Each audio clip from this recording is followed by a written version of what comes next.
Depression किंवा anxiety एका दिवसात येत नसते. जीवनामध्ये चढ उतार येतात, वेगवेगळी परिस्थिती असते.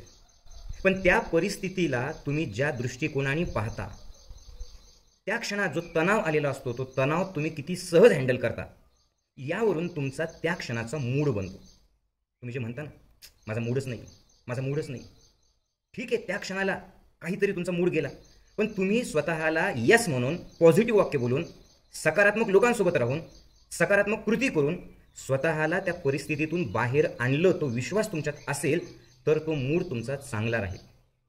आणि हा मूड जर लगेच चांगला झाला तर एन्झायटी आणि डिप्रेशन येणार नाही. पण हाच नकारात्मक मूड, डिप्रेस मूड जेव्हा 2-3-4 दिवस राहतो ना, तेव्हा तुमचा तो स्वभाव बनून जातो. तुमच्या मेंदूला ती सवय लागते आणि मग हळूहळू त्या तणावाचं रूपांतर डिप्रेशन आणि एन्झायटीमध्ये येतं. म्हणून या क्षणापासून तुमचा मूड कसा फ्रेश राहील ते बघा.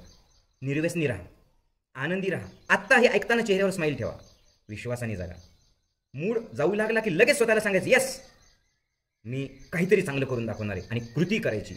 एकटं राहायचं नाही, एकटं बसून राहायचं नाही, सारखा कंटिन्यू मोबाईलच बघायचं नाही. जेवढं चांगलं कार्य कराल, जीवनाला स्वीकाराल, हसत राहाल, जीवनाला खेळ म्हणून समजाल, तेवढ्या लवकर तुम्ही डिप्रेशनमधून बाहेर येणार आहात. विश्वास ठेवा, नक्कीच तुम्हाला याची अनुभूती येईल.